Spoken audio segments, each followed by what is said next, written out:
सप्तपुरियों में पुरी हो या चार धामों में धाम, सर्वोपरि पुरी धाम में जगन्नाथ का नाम। जगन्नाथ की पुरी भारत में ही नहीं बल्कि दुनिया भर में प्रसिद्ध है। उड़ीसा प्रांत के पुरी में स्थित श्री जगन्नाथ का मंदिर श्री कृष्ण भक्तों की आस्था का केंद्र ही नहीं बल्कि वास्तुकला का भी बेजोड़ नमूना है। इसकी बनावट के कुछ राज तो आज भी राशि है, जिनका भेद इंजीनियरिंग के क्षेत्र में बड़ी बड़ी डिग्रियां लेने वाले भी नहीं कर पाए। आइए आपको बताते हैं भगवान जगन्नाथ के इस मंदिर के बारे में। आइए जानते हैं पुरी के जगन्नाथ मंदिर की कहानी। कहा जाता है कि भगवान जगत के स्वामी जगन्नाथ भगवान श्री विष्णु की इंद्रानिल या कहें नीलमणि से बनी मूर्ति एक अंगुरु वृक्ष के नीचे मिली थी। मूर्ति की भव्यता को देखकर धर्म ने इसे पृथ्वी के नीचे छुपा दिया। मान्यता है कि मालवा नरेश इंद्र द्रिम्न ने, जो कि भगवान विष्णु के कड़े भक्त थे, उन्हें स्वयं श्री हरि ने अपने सपने में दर्शन दिया और कहा कि पुरी के समुद्र तट पर तुम्हें एक लकड़ी का लट्ठा मिलेगा, उससे मूर्ति का निर्माण कराओ। राजा जब तट पर पहुंचे तो उन्हें लकड़ी का लट्ठा मिल गया। अब उनके सामने यह प्रश्न था कि मूर्ति किनसे बनवाएं। कहा जाता है कि भगवान विष्णु स्वयं श्री विश्वकर्मा के साथ एक वृद्ध मूर्तिकार के रूप में प्रकट हुए। उन्होंने कहा कि वे 1 महीने के अंदर मूर्तियों का निर्माण कर देंगे, लेकिन इस काम को एक बंद कमरे में अंजाम देंगे। 1 महीने तक कोई भी इसमें प्रवेश नहीं करेगा, न कोई ताक झांक करेगा, चाहे वह राजा ही क्यों न हो। महीने का आखिरी दिन था। कमरे से भी कई दिन से कोई आवाज नहीं आ रही थी, तो कौतूहलवश राजा से रहा न गया और अंदर झांक कर देखने लगे। लेकिन तभी वृद्ध मूर्तिकार दरवाजा खोलकर बाहर आ गए और राजा को बताया कि मूर्तियां अभी अधूरी हैं, उनके हाथ नहीं बने हैं। राजा को अपने कृत्य पर बहुत पश्चाताप हुआ और वृद्ध से माफी भी मांग ली, लेकिन उन्होंने कहा कि यह दैव की मर्जी है। तब उसी अवस्था में मूर्तियां स्थापित की गईं। आज भी भगवान जगन्नाथ, बलभद्र एवं सुभद्रा की मूर्तियां उसी अवस्था में है। जगन्नाथ यात्रा। जगन्नाथपुरी में मध्यकाल से ही भगवन्नाथ की हर वर्ष पूरे हर्षोल्लास के साथ रथ यात्रा निकाली जाती है।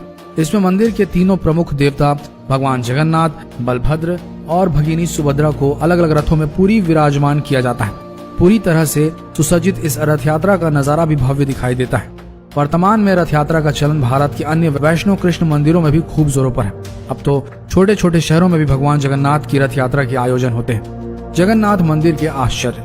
4 लाख वर्ग फुट के विस्तृत क्षेत्र में फैला भगवान जगन्नाथ का यह मंदिर 4 दीवारी से घिरा है और कलिंग शैली की मंदिर स्थापत्य कला व शिल्प के प्रयोग से बना भारत के भव्य स्मारक स्थलों में शुमार है।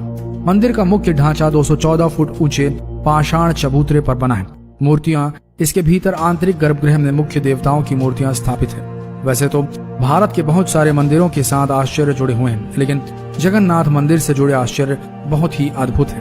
कहते हैं प्रत्यक्ष को प्रमाण की आवश्यकता नहीं होती। भगवान जगन्नाथ के इस मंदिर पर जाकर कोई भी इन आश्चर्यों को देख सकता है, लेकिन बहुत प्रयासों के बाद भी अभी तक इन रहस्यों से पर्दा नहीं उठा है। इनमें से कुछ रहस्य इस प्रकार है। हवा के खिलाफ लहराती है ध्वजा। मंदिर के शिखर पर स्थित ध्वज हमेशा हवा की विपरीत दिशा में लहराता है। ऐसा क्यों होता है, ये एक रहस्य ही बना हुआ है।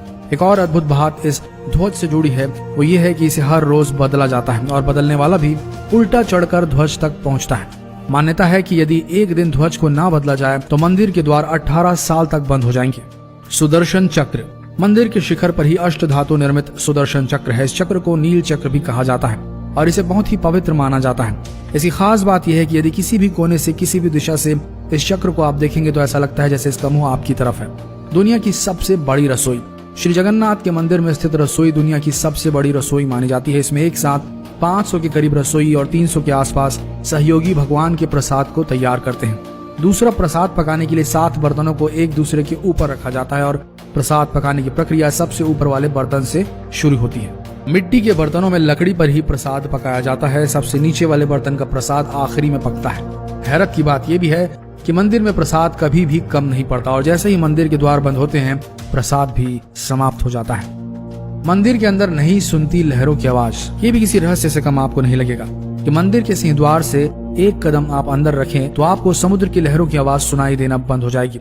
विशेषकर शाम के समय आप इस अद्भुत अनुभव को बहुत अच्छे से महसूस कर सकते हैं। लेकिन जैसे ही मंदिर से बाहर कदम निकाले आपको स्पष्ट रूप से लहरों की आवाज सुनाई देनी शुरू हो जाएगी। मंदिर के ऊपर नहीं मारते परिंदे भी पर। एक कहावत तो आपने सुनी होगी कि हाँ, मर्जी के बिना परिंदे भी पर नहीं मार सकते, लेकिन जगन्नाथ मंदिर में तो इस कहावत को सच होते आप अपनी आंखों से देख सकते हैं। परिंदों का पर मारना तो दूर, हवाई जहाज तक मंदिर के ऊपर से नहीं गुजरते। नहीं होती ऊपरी हिस्से की परछाई। ये तो विज्ञान का नियम है कि जिस पर भी रोशनी पड़ेगी उसकी छाया भले ही आकार में छोटी या बड़ी बने, लेकिन बनेगी जरूर। लेकिन भगवान जगन्नाथ के मंदिर का ऊपरी हिस्सा विज्ञान के इस नियम को चुनौती देता है, क्योंकि दिन के किसी भी समय इसकी परछाई नजर नहीं आती। यहाँ बहती है उल्टी गंगा।